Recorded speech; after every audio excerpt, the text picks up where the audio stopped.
Number 6, we have to write the integral, which would find the volume of the solid form by taking the region between 2x and x squared and revolving it around the line y equals -2. Our instructions are to find the bounds by hand, but then use a calculator to solve the integral. So, if we go ahead, we have to set 2x equal to x squared. And if you see the bounds right away, that's great. If not, then let's subtract 2x from both sides. So we have x squared minus 2x is equal to 0. And we can factor out an x, leaving us with x minus 2. Zero product law tells us that our bounds are going to be 0 and 2. So our volume will be equal to pi times the integral from 0 to 2. And now we got to figure out everything else, but we can use our calculator to do that. So if we bring in the calculator, we see that we have 2x and x squared. And we take a look at the graph. 2x is obviously our linear function, and x squared is our parabola. So the 2x is going to be the greater curve. Let's see what we're going around. We're going around the line y equals -2, which is below our region. So 2x will, in fact, go first. So we're going to have 2x. And then we're subtracting -2, which really means we're adding 2. And that's going to be wrapped in squared. And then minus, and then we take our x squared, and we subtract -2 or add 2. And that's also being squared, and the whole thing receives a dx. We get to use the calculator to solve this, so I'm going to bring the calculator back in. There we go. Alright, so on our main screen, we have pi times the integral, so that's math 9, going from 0 to 2. And then our first set is 2x plus 2, closed and squared, minus, and now our second part of the integrand is x squared plus 2 closed and also squared. Differential is x. When we hit enter, we get 30.159. So that'll be our answer, 30.159. Okay, problem number 7. Write the integral, which would find the volume of the solid form by revolving the region in the first quadrant between the curves sin x and x cubed about the line y equals 3. Use a calculator for basically everything. So let's do that. So if we bring in our calculator, actually I guess we'll put it right over here. And we have sin x and x cubed. So take a look at our graph here. We can see our sine curve in blue coming up as a wave, and then our x cubed in red, which is always increasing. And so our region is this region right here, which shows us that we're looking at our first bound is going to be 0, so we know that a is equal to 0. And our second bound, we're going to have to find that, so let's do our intersect. Option 5, enter, enter, and let's guess at 0.9, and in fact it's 0.92862, so b is 0.92862.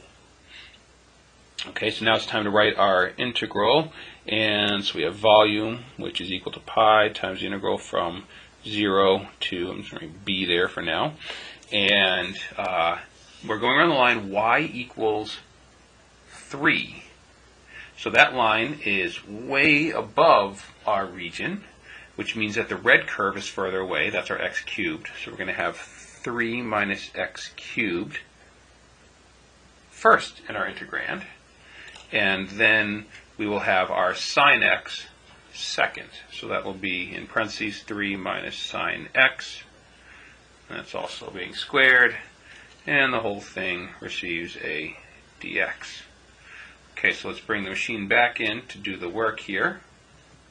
Alright, so we're going to the main screen, clear out the old stuff.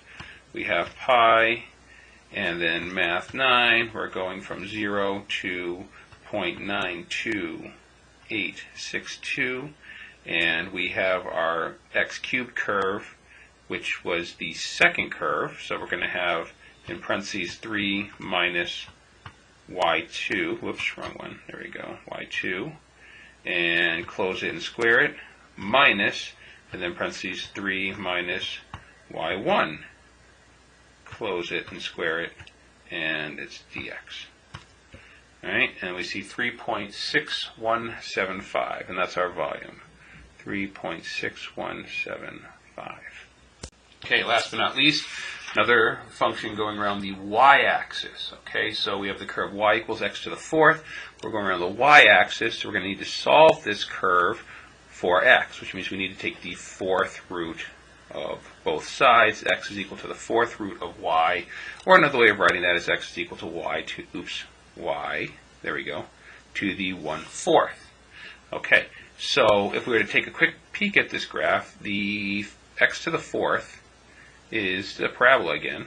Right? It's a little flatter down at the bottom. And we have the horizontal line y equals 1. So that is no longer an axis of revolution. That is now a bound. There's the line y equals 1. So we're looking at this region right here, and it's going around the y-axis. Okay, so there's only one curve, and that one curve is y to the quarter. Right? Our low bound is the origin, or 0. Our upper bound is y equals 1. That horizontal line is serving as a bound here. So if we put this all together, volume is equal to pi times the integral from 0 to 1 of y to the 1/4 being squared dy. Y to the 1/4 squared is really y to the 1/2. Right? So we have pi times the integral from 0 to 1 of y to the 1/2 dy. And the antiderivative of y to the 1/2 would be y to the 3/2